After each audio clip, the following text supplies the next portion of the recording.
Kembali ke dua sisi. Saya ingin dengarkan suara Bung Ahmad Bodori karena mengatakan bahwa dia kaget. Dan terus terang saya kaget nih perbincangan di sini. Jangan-jangan kita membicarakan dua hal yang berbeda soalnya. Iya, Pak Rija bikin kita kaget. Nah, yang bikin kaget itu perbincangan yang lagi off tadi. Jadi kagetnya begini, kagetnya ada dua petinggi negeri ini terlibat di komunikasi publik yang menurut saya kurang terlalu baik. Sehingga menimbulkan kegaduhan-kegaduhan dan persepsi yang bermacam-macam. Siapa yang Anda maksudkan? Yang misalkan, pertama ketika Pak Amin Rais menyebutkan di dalam sebuah media, Pak Jokowi melakukan pengibulan. Itu jelas di medianya, pembagian sertifikat pengibulan. Itu kan menimbulkan makna yang bisa beragam.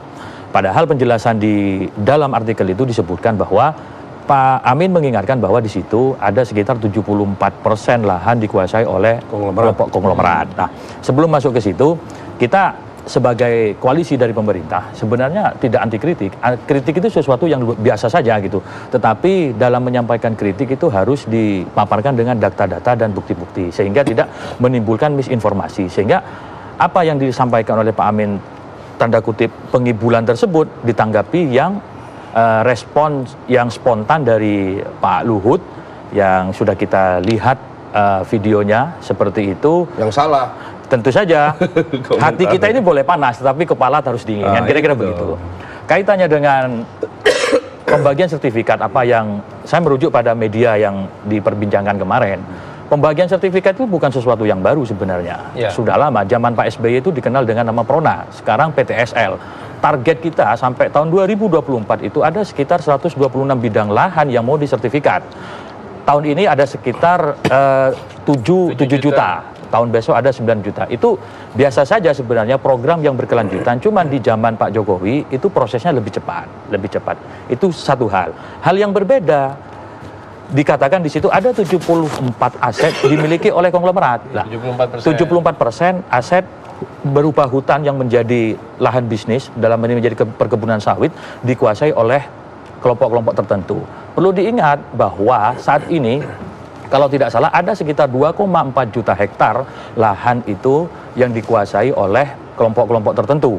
Nah, proses perizinannya itu panjang, tidak hanya di zamannya Pak Jokowi. Kita lihat misalkan ada sekitar 2,2 juta hektar perizinannya itu sudah terjadi sejak zamannya Pak SBY.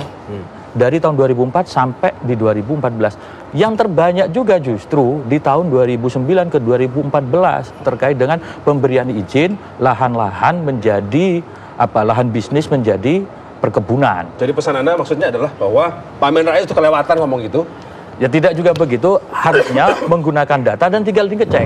Misalkan pada tahun 2009 ke 2014 di situ ada sekitar 1,6 juta hektar pemindahan izin 1,9 Pak sekarang. 1,9. Bukan waktu 2009-2014. Yang waktu itu menterinya adalah Pak Zulkifli Hasan. Kadernya PAN sendiri, orangnya Pak Amin. Kadernya Pak Amin dan ya mohon maaf masih besan Pak Amin.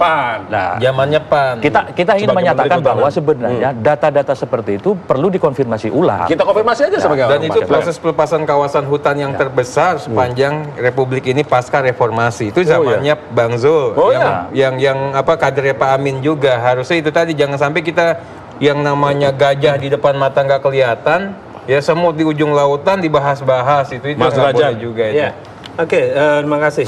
Jadi yang pertama balik lagi ke redistribusi aset tadi. Saya sepakat kalau Prona itu sudah ada lama. Sebenarnya sudah dari tahun 81. Ya, cuman memang seperti yang saya sampaikan tadi di zaman Pak Jokowi ini prosesnya dipercepat. Ya, makanya itu saya apresiasi prosesnya dipercepat. Tapi yang dimaksud dengan pengibulan oleh Pak Amin itu adalah bahwa sumber utama masalahnya ini nggak disentuh gitu loh. Jadi lebih di permukaannya. Karena jadi seperti itu ya, seperti misalkan ya maaf mirip SMK lah ya. SMK mobil SMK. Itu kan gencar sekali di permukaannya, tapi where is the SMK now? Ini Bung Derajat ini kemana-mana larinya ini. Enggak, maksud saya yang pesan dari Pak Amin adalah jadi jangan hanya di permukaannya, intinya itu dilihat. Jadi jangan sampai intinya jadi terlewat ya. Itu yang pertama. Kemudian yang kedua, tadi ada soal maaf segala macam, sama sekali tidak ada soal permintaan maaf. Maksud saya adalah kita harus bisa menempatkan tokoh-tokoh bangsa ini pada posisi yang memang pas mereka. Dan ketika Pak Luhut menyampaikan ancaman, ya kita jadi terkaget-kaget loh. Kok terkena kritik seperti ini bukan dilihat substansinya, tapi malah menjadi ancaman yang justru nggak produktif. Tapi saya rasa apa komentar Anda? Ya, saya sudah berikan banyak komentar. Intinya ya itu apakah memang pemerintah ini hobinya mengancam, apakah pemerintah ini hobinya cari-cari kesalahan dan sebagainya. Tapi saya rasa di pihak pemerintah sekarang juga menyadari bahwa apa yang disampaikan Pak Luhut itu tidak tepat. Ya. Jadi itu saya rasa itu juga dikoreksi juga oleh pihak teman-teman di pemerintahan. Yang ketiga soal perizinan yang disampaikan oleh zaman Bang Zul. Ya betul, Bang Zul memberikan perizinan, tapi yang perlu diingat adalah bahwa pada saat itu ada ratusan perusahaan di Kalimantan Tengah dan di beberapa daerah lain itu yang bergerak tanpa izin. Baik. Ya. Saya ingin teman-teman memutar kembali, teman-teman produser maksud saya, memutar kembali pernyataan Luhut Panjaitan karena berkaitan dengan apa yang ia sampaikan setelah mendengar bahwa Pak Presiden disebut ngibul oleh Pak Amin Rais. Kita lihat lagi apa kalimat-kalimatnya. Yang senior itu bilang bahwa ngasih sertifikat itu ngibulin rakyat. Apanya dikibulin?